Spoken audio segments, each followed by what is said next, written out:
नमस्कार दोस्तों, स्वागत है आपका अपने YouTube चैनल में जिसका नाम है ज्योतिष रहस्य।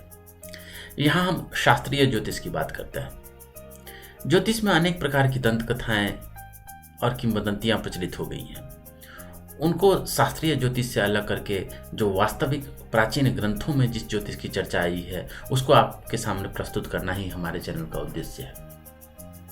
दोस्तों, आज हम एक विचित्र कुंडली लेकर के आए हैं एक अज्ञात व्यक्ति की। मैं उसका नाम अभी आपको नहीं बताऊंगा। समस्या ये है कि क्या ये जातक जो है वो गरीब ही रह जाएंगे अथवा ये करोड़पति बनेंगे।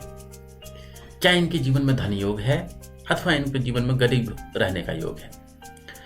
अगर आप किसी सामान्य ज्योतिषी के पास इस कुंडली को ले जाएं तो कुछ ज्योतिषी लोग लोगों को डराने धमकाने का काम और कैसे उनसे पैसा ऐंठ लिया जाए यही काम करते हैं। तो वो आपको क्या कहेंगे कि अरे ये गुरु और सुख शनि तो इनका वक्री है। अब गुरु वक्री है, धन के कारक तो गुरु हैं, गुरु वक्री है तो ये व्यक्ति तो बहुत ही निर्धन होने वाले हैं। इनके जीवन में तो धन का सुख हो ही नहीं सकता। वक्री मार्गी कह के लोगों को कैसे ठगा जाए ये उनकी चाल है। फिर एक दूसरी चाल जिसका किसी शास्त्रों में ऐसा वर्णन नहीं है। अगर आप बृहद पराशर होरा शास्त्र उठा लें तो कहीं पे ऐसा वर्णन नहीं है कि अच्छा जी सूर्य के साथ केतु है तो सूर्य ग्रहण दोष बोल दो, शुक्र के साथ केतु है तो लंपट दोष बोल दो, बुध के साथ केतु है तो जड़त्व दोष बोल दो। इस तरह से राहु केतु को बोल करके और लोगों को डराया धमकाया जाए और उनसे पैसा ऐंठा जाए। नहीं, बृहद पराशर होरा शास्त्र में किसी लंपट योग की बात नहीं है, किसी जड़त्व दोष की बात नहीं है। तो जानते हैं कि इस जातक के साथ क्या हुआ होगा। क्या ये जातक धनी हुए हैं अथवा ये जातक गरीब रह गए अथवा ये करोड़पति हो गए। तो हम फिर से चलते हैं शास्त्रीय ज्योतिष की ओर। यहाँ पे देखिए क्या है, धन भाव ये दूसरा भाव है, ठीक है। और यहाँ पे जो है किसकी स्थिति है, चंद्रमा की स्थिति है। तो चंद्रमा दूसरे भाव में हो तो शास्त्रों में क्या मैं अपने मन से कुछ नहीं कहूँगा, शास्त्रों में क्या लिखा हुआ है ये जानने के लिए मैं आपको ले चलता हूँ ज्योतिषरहस्य.org पे।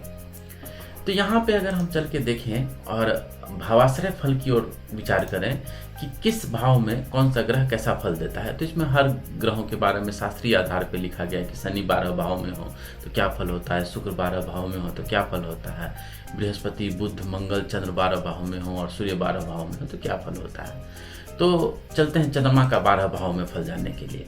और इस कुंडली में चंद्रमा चूंकि दूसरे धन स्थान पे है तो देखते हैं कि दूसरे भाव में चंद्रमा का क्या फल बताया गया है। और आप जैसा कि देख रहे हैं यहाँ मैंने अपने मन से कुछ भी नहीं लिखा, शास्त्रों के आधार पे यवन जातक में क्या लिखा हुआ है, चमत्कार चिंतामणि में क्या लिखा हुआ है, मानसागरी लग्न चंद्रिका आदि ग्रंथों में क्या लिखा हुआ है, इसके आधार पे मैंने निर्णय करने की कोशिश की है। तो यहाँ मेरी अपनी कोई बात नहीं, आप देख सकते हैं श्लोक के साथ यहाँ पे बातें लिखी गई हैं। तो आप देख रहे हैं कि इन जातक की कुंडली में चंद्रमा जो है दूसरे भाव में है। तो चंद्रमा का दूसरे भाव में क्या फल लिखा गया है, जिसके धन, देखिए चमत्कार चिन्ह, मैं अपने मन से कुछ नहीं कह रहा हूँ, शास्त्रों की बात बता रहा हूँ आपको। जिसके धन स्थान में चंद्रमा हो उस मनुष्य को धान्य लाभ होता है, ठीक है। यहाँ मानसागरी में देखिए क्या लिखा गया है, द्वितीय भाव में चंद्रमा हो तो दानी बुद्धिमान धनों से परिपूर्ण होता है। लग्न चंद्रिका में क्या लिखा गया है, जिसके धन भाव में चंद्रमा पड़ा हो वो आदमी धनाढ्य होता है, राजमान्य होता है। तो इस भाव में चंद्रमा होने का तो एक अच्छा फल दिख गया हमें। अब कुछ ज्योतिष लोग फिर क्या आपको डराएंगे कि अरे धन के कारक तो गुरु है वो तो वक्री हो गए, ये जातक तो बहुत ही गरीब हो जाएगा। अब देखिए गुरु को वक्री मार्गी थोड़ी देर के लिए रहने दिया जाए। गुरु की कौन कौन सी दृष्टि होती है, 5वीं 7वीं और 9वीं दृष्टि होती है। तो गुरु यहाँ से 5वीं दृष्टि देखिए, 1 2 3 4 5, गुरु की 5वीं दृष्टि इस भाव पे पड़ रही है। और ये कौन सा भाव है, धनु राशि का भाव है 9। इसके स्वामी कौन होते हैं, गुरु ही होते हैं। तो गुरु की दृष्टि अपने भाव पे पड़ गई तो ये धन भाव मजबूत हो गया। तो इसलिए ये जातक बहुत ही धनी होंगे, ये मैंने शास्त्रीय आधारों पर प्रमाणित किया। अब मैं आपको बताता हूँ कि ये कुंडली किन व्यक्ति की है।